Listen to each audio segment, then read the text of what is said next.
How is Europe navigating its role between escalating warfare and the search for peace in the ongoing Russia-Ukraine conflict? As the war grinds on into its fifth year, this question sits at the heart of a continent caught between the urgency of the battlefield and the high-wire act of diplomacy. On May 18, 2026, the European political community gathered in Yerevan, Armenia. The summit became more than just another round of talks. Ukrainian President Volodymyr Zelensky used the moment to sound an alarm. He called on Europe not just to back Ukraine militarily, but to choose a negotiator, someone to represent a truly European voice in potential peace talks with Russia. In closed-door meetings, Zelensky and European Council President Antonio Costa agreed, Europe must be at the table, not just as a supporter, but as a central player in shaping any future settlement. Yet the path to a unified European stance remains fraught. Russia's President Vladimir Putin responded with his own suggestion, former German Chancellor Gerhard Schroeder as negotiator, but the EU dismissed this proposal outright, citing Schroeder's deep ties to Moscow. The rejection exposed the deep mistrust and lingering divisions over who can credibly speak for Europe and for Ukraine. As diplomatic maneuvering played out, events on the ground made the stakes clear. Over the weekend before the summit, Ukraine launched a wave of retaliatory strikes deep inside Russian territory, targeting strategic sites, including in Moscow. At least 4 people died.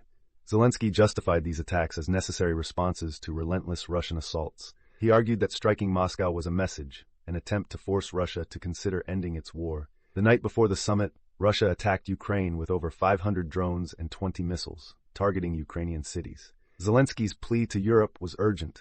He demanded reliable protection from the barrages that continued to devastate his country. Moscow's response was cold. The Kremlin announced the peace process with Ukraine was on pause, brushing aside Zelensky's warnings that Russia might escalate further or even threaten NATO. Russian officials painted these as mere attempts to stir panic. But intelligence from Estonia offered a different perspective. Kaupo Razin, head of Estonian intelligence, argued that Russia's armed forces are under pressure. Sanctions are biting. Russia is losing more soldiers than it can recruit. A general mobilization, Razin warned, would be deeply unpopular, potentially destabilizing Putin's regime. He urged Europe and the West to keep tightening sanctions, portraying economic pressure as one of the few tools that can shift Moscow's calculations. Yet as leaders debated and strategists weighed options, the war's human cost persisted.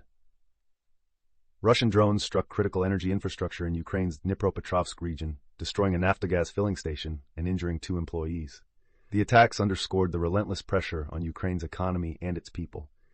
In the end, Europe's challenge is stark. Can it forge the cohesion and resolve needed to be more than an accessory to the war or a bystander at the negotiating table? Europe's ability to act as both a military supporter and a diplomatic actor may well determine not just the outcome in Ukraine, but the future security and unity of the continent itself. The stories that define tomorrow are already unfolding today. Subscribe to Today in Context for clear, grounded analysis of the events shaping our world, one story at a time.